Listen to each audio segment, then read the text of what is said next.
देखिए, आपको याद होगा कि जब इंडस्ट्रियल एरिया पे बाबू सिंधी के यहाँ जब एनसीबी वालों ने छापा मारा था, तब भी आपने मेरी बाइट ली थी और मैंने उस समय पुलिस प्रशासन से और प्रशासन से मेरी बाइट के माध्यम से ये निवेदन किया था कि इसकी कॉल डिटेल निकाली जानी चाहिए, क्योंकि ये सारी बात आम जनता को समझ में आती है कि किस तरीके से इन लोगों के गठजोड़ चल रहे हैं। और आप वो देखें कि मेरे द्वारा एक आरक्षक का नाम लिया गया था जो आगे जाके तस्करी में जो है साथ में पाया गया, और मेरे द्वारा ये भी कहा गया था कि इनकी कॉल डिटेल निकाले जाए तो हो सकता है कि कई पुलिस अधिकारी के संबंध इनसे निकले। तो वो बात भी प्रमाणित हो गई कि हाल ही में एक तत्कालीन टीआई का वीडियो अब जो वायरल हो रहा है, तो निश्चित रूप से आप मान के चलिए, अगर शहर के बीचों बीच जो पूर्व में अभी 2 पूर्व घटनाएं हुई है नीमच शहर में, जो एक इंदिरा नगर में हुई है और एक औद्योगिक क्षेत्र में हुई है, अगर इतने बीच शहर के बीचों बीच एरियो में रह के अगर अफीम की तस्करी और डोडा चूरा की तस्करी हो रही है, तो ये मैं नहीं कह रहा, मैं मतलब इसलिए नहीं कि मैं लॉ नोइंग पर्सन हूँ इसलिए मैं कह सकता हूँ। आम जनता जो एक जरा सा भी समझदार आदमी है, जो जरा भी दिमाग रखता है, वो ये बात कह सकता है कि कहीं न कहीं इनको पुलिस का संरक्षण प्राप्त है, इसलिए ऐसी जगहों से ये तस्करी के धंधे फल फूल रहे हैं। और अब आपने देखा कि जिस तरीके से ये वीडियो वायरल हो रहे हैं, इस तरीके से प्रमाणित होता है कि आप एक तस्कर के साथ उठते बैठते हैं तो क्यों नहीं वो तस्करी करेंगे। और मैंने कहा था आपको कि उस समय भी मैंने, आप अगर मेरा पुराना अगर आप वीडियो देखेंगे तो मैंने जो बातें बोली थी वो 100% अब सही हो रही है। मैंने कहा था कि पैसे वाले लोग फार्म हाउस रखते हैं, उन फार्म हाउस में पार्टीज़ रखते हैं, उन पार्टीज़ में जाने का अधिकारियों का शौक होता है और उससे इनका जो है गठजोड़ चालू होता है और उस बात का ये फ़ायदा उठाते हैं। तो ये, और इस तरीके से आप देखें कि ये सिर्फ नीमच और मंदसौर ज़िले में है, ये अब ऐसे ज़िले हो गए हैं कि पुलिस अधिकारियों के लिए ये चारगाह हो गए कि यहाँ आओ, पैसे कमाओ, खूब सारे पैसे दे के आओ, यहाँ ट्रांसफ़र लो और यहाँ इस तरीके से गोरख धंधों में, काले धंधों में तस्करों के साथ यारी दोस्ती बनाओ और जितना पैसा कमा सकते हैं कमाओ। ये तो ठीक है कि ये बातें खुल गई,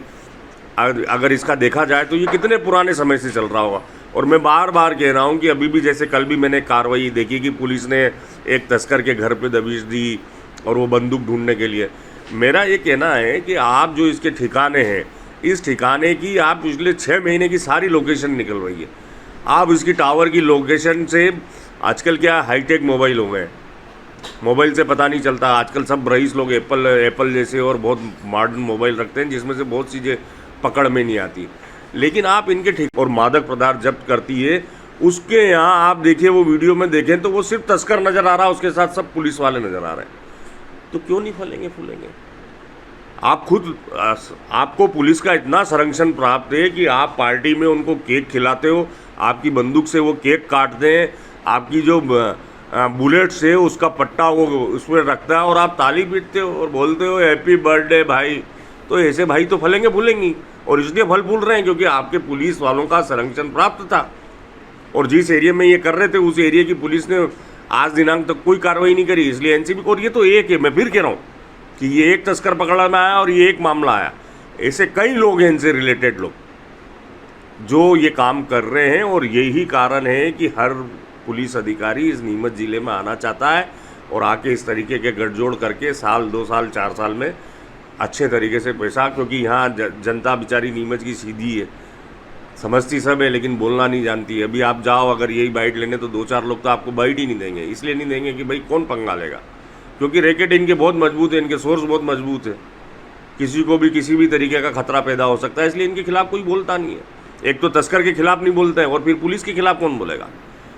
तो आप बोलोगे नहीं तो ये सारी चीज़ें, इन समस्याओं का हल होगा कैसे। मेरा बार बार कहना है कि बेचारा एक मध्यम वर्गीय परिवार का एक आदमी अपने बच्चों की फीस भरने के लिए और 2 वक्त की रोटी चलाने के लिए ज़िंदगी भर परेशान होता है। और ये 8वीं 10वीं फेल अंगूठा छाप लोग आते हैं, कुछ लोग पुलिस वालों से गठजोड़ करते हैं, एक टीआई से और एक हवलदार से गठजोड़ हो जाता है और 6 महीने में करोड़ों रुपये कमा के इस शहर के समाज सेवी हो जाते हैं। तो इन व्यवस्थाओं को सुधारेगा कौन। और मेरा बार बार निवेदन है कि इसमें पुलिस को संज्ञान लेके ऐसे जितने भी लोग जिनके ऊपर भी शंका शुबा है, उनके जितने भी ठिकाने हैं उनकी टावर लोकेशन से ये पता करना चाहिए कि हमारे डिपार्टमेंट में कौन लोग हैं जिनके मोबाइल पिछले 6 महीनों में इन ठिकानों के आसपास एक्टिव रहे, तभी जाके इन मामलों की सफाई हो पाएगी। मेरा क्या कहना, अब तो प्रमाणित ही हो गया, अब तो पूरे हिंदुस्तान भर में चल रहा है कि एक अकेला तस्कर और 5 पुलिस वाले, तब तो ये प्रमाणित ही हो गया है। और ये एक मामला जो है मीडिया के सामने आया है, तो आप ये नहीं कह सकते कि सिर्फ ये एक ही मामला होगा, ऐसे कई मामले होंगे, ऐसे कई बाबू भाई होंगे और ऐसे कई पुलिस वाले होंगे जो वो कर रहे होंगे, जो दूसरे फार्म हाउसों में उनकी पार्टी की, तो एक ही नज़र में आया ना, तो ऐसा और भी होंगे, तो उनकी जांच और उनकी सफाई पूरे तरीके से होना चाहिए।